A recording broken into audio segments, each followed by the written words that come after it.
Oh, yeah. You guys know what's about to come. I want you guys to do it with me this time. You know exactly what I'm going to say. And I want you to say it with me on the count of 3. 1, 2, 3. Erika Pinocchio Kirk to the front of the class.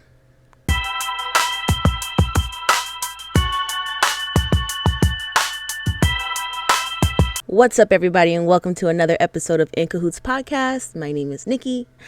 Oh, and today we are getting into this open letter to Erika Pinocchio Kirk. Candace Owens gave it to her so calmly, but then at the same time, it was just like outrageous and just dropping bombs and everything. Oh, Erika. To the front of the class. All right. Before we get into this video, though, please make sure that you smash the subscribe button, hit the like button, turn on your post notification bell so you know every single time we post, and also comment. You know, I like to see your comments. I do my best to comment back. But yes, comment. Keep liking. Thank you to all the new subscribers. Welcome. If you want to support this channel in any way, our Cash App and our Venmo is right there on the screen. And you can follow us on TikTok, Instagram, or X. Now, let's get into this video. I wanted to write this open letter to Erika because I know that Turning Point USA watches every episode of this podcast and that people then take what I say back to her and they give her notation. So I would appreciate it if the elves at Turning Point USA just let her see this in its entirety. Here we go. Because more information has become available to me. I am feeling, I'm feeling some type of way. Here we go. Ready? Dear Erika, I thought it best to do this publicly. I think public conversations keep everybody honest. And there are some things that certainly need to be clarified because sometimes the gap between the truth and the lie is what happens behind closed doors.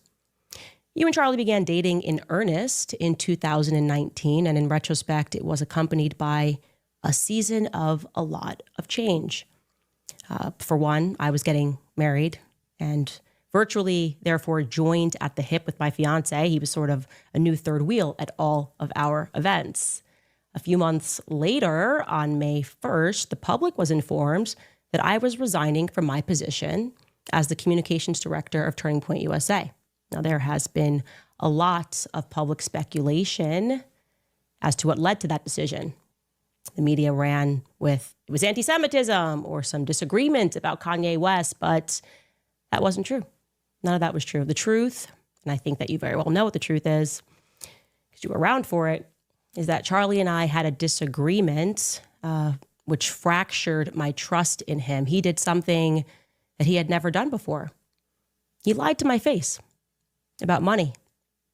Now, in retrospect, I believe that the manner in which I discovered the lie might have been by design, but there's no need for us to delve into conspiracy when the facts are plenty enough. Charlie had taken a meeting down in Florida with Ike Perlmutter at Mar-a-Lago. It was a fundraising meeting. For whatever reason, he did not want me to know about this meeting, and that was strange. It was meant to be kept a secret. It was strange because we had always collaborated on and taken those sorts of meetings together. Anyway, I found out about it, and I decided to ask him casually as we were riding up an elevator at the Trump Hotel in D.C. I said to him, have you heard from Ike recently? And he looked me right in the face. Just as he was getting off on his floor. And he said, no, I haven't. I haven't heard from him in like 2 weeks. And I then said back to him, really, Charlie, because you had lunch with him yesterday at Mar-a-Lago. And I saw his stomach drop. His entire face looked, as if he was going down a roller coaster. He stuck his arm back in the elevator really quickly and tried to explain it away. He then pivoted toward an apology, but obviously the damage was done. And if I'm being honest, I was as hurt as I was shocked and confused by it because we were close. we did go back down to the lobby. We sat at a table and we talked. I don't even remember whether or not I was angry. I probably was. That does tend to be my choice emotion. But deep down, there was a part of me that knew that it was coming because of a lot of the new hires that were coming into Turning Point USA post Kanye tweet. Charlie had new people in his ear that were hijacking his ambition, making him believe that money was the truest measure of success. Charlie was a brilliant fundraiser. Everybody knows that, but he was also... Erika, listen. So you come into this man's life, and just that quickly, everything changes. I can just hear Erika now, just like, honey, look, Candace, she doesn't need to be a part of this. Let's just keep this one from her. Okay, I just want to build with you. Let me do this for you. Not you and Candace, but for you. Lord, Erika. Young. He was naive to what the wrong money could invite into his life. And I warned him. I warned him in that restaurant. I warned him specifically about Stacy Sheridan. Everything about her made my skin crawl. And I suspected she and Tyler had something to do with it. I also warned him about Schaefer Security and Dan Flood. You can check the text messages because you have them. And now I am left wondering, obviously, if Charlie had heeded my advice, if he would still be alive. I've also come to another realization that I missed at that time. Maybe the newest and the biggest influence in his ear. Who was that, obviously? It was you. You were the newest and biggest influence in Charlie's life. You kind of all arrived at the same time. And you too, Erika. You see, now that's why I said, I think that when Erika Kirk came around, she was in his ear saying, oh, honey, I can help you with these connections and I can help you with these donors and I know people, but I want to just do this for you. I just want you to build, not with Candace holding you back, honey. I just want to see what we can do together, what you can do for this company. Let's not tell Candace this time. Let's just see what'll happen if you just go out on your own. Oof.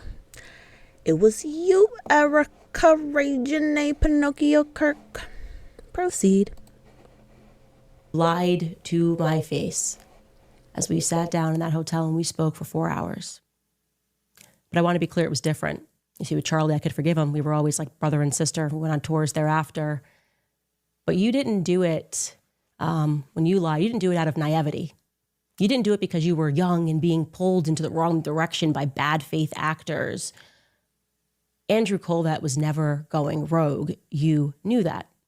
Every single evil thing that was done to me was done with your blessing. And I consider the onslaught of attacks that I had to endure, they were evil.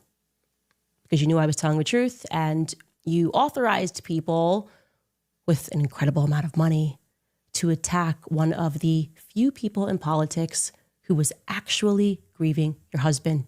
You knew we had a deep friendship. You knew I was telling the truth about the Catholic thing, about everything. You allowed these people to lie and to say that Charlie and I hadn't spoken since 2019. I mean, it's crazy how much of a lie that was. You authorized it, and I now know that. The question is why? It was so cruel. It was so mean, right? Why impart that on someone who you know within a sea of snakes actually cared about Charlie and didn't want anything out of the organization? I'll tell you why, Candace, because Erika was jealous.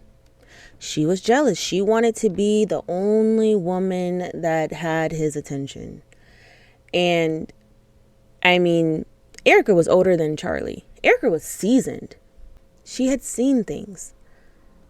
None of this was new to Erika. But as Candace is saying, Charlie was naive. He was young. He had all these different powerful people whispering in his ear. He did what he thought was right, maybe. I don't know. But I mean, and then, with Candace asking, oh, do you think that, if he had have listened, would he still be alive? Yes, I do think that. I definitely think that. But I think when you're young, nobody can really tell you anything. If you feel like it's going to work out, look, it's going to work out. You're not listening to people who have been there or who's already done that, and they're just trying to give you a piece of advice. No, I'm sorry. When you're young, you're just not doing it. That's just not going to happen. Some people are not the F around and find out type, and they will listen. That's great. But yeah, he just had too many different powerful influences around him from young. And unfortunately, it just seems like they were all out to get him from the start.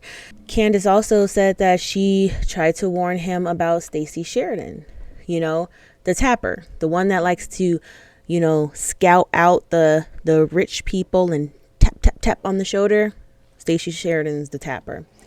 But I mean, there's something that we all have to remember or know about Stacy Sheridan, right? Stacy Sheridan, she's been training for this practically her entire life. And did you know she's 40? I thought she was older than 40, but whatever the case may be. If we take a look at this article here regarding Stacy Sheridan, it says, Stacy began her professional journey at Pepperdine University School of Law in Malibu, California. From 2005 to 2012, she held key roles in advancement and alumni affairs. She started as Director of Advancement and Alumni Affairs, then advanced to Director of Advancement.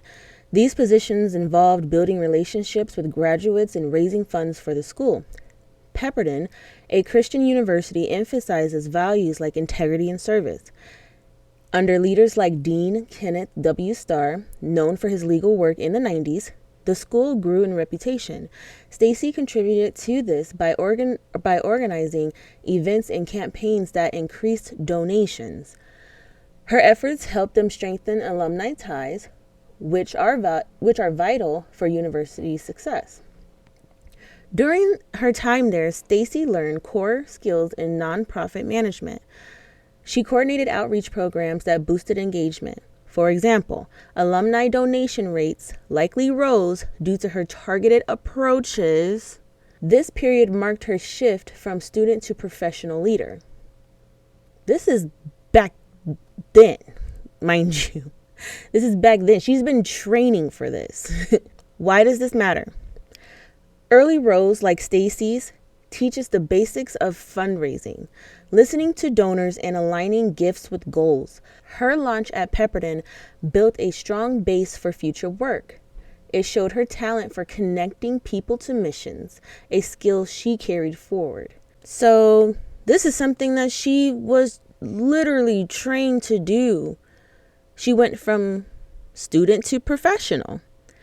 She was trained in targeted approaches. So it's nothing for the tapper, Stacy Sheridan, to go tap, tap, tap and smell the money and say, oh yeah, it's you. I need you. Hey, come sit next to the grieving widow. Tap, tap, tap. Did you feel my tap? Come sit next to the grieving widow. That is what she does. She lives and she breathes money. Money, money, money, money, money. That is who the tapper is. So yes, I mean, I get it.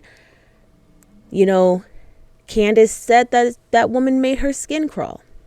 But at the same time, I mean, Charlie trusted her all the way up until his death. And of course, Erika is going to trust her too, because she's the one that's going to help them land the bigger donors. It's what she does. I'm going to wrap this video up right here. So thank you so much for watching. If you liked the video, please make sure that you hit the subscribe button, comment, like, turn on your post notifications so you know every single time a video comes out. If you want to donate to the channel in any way, the Cash App and Venmo, they're right there on the screen. And you can always follow us on TikTok, X, or Instagram. My name is Nikki. It's been real. Erika, Resignate Pinocchio Kirk, you got to get it together. We'll see you in the next video. Bye.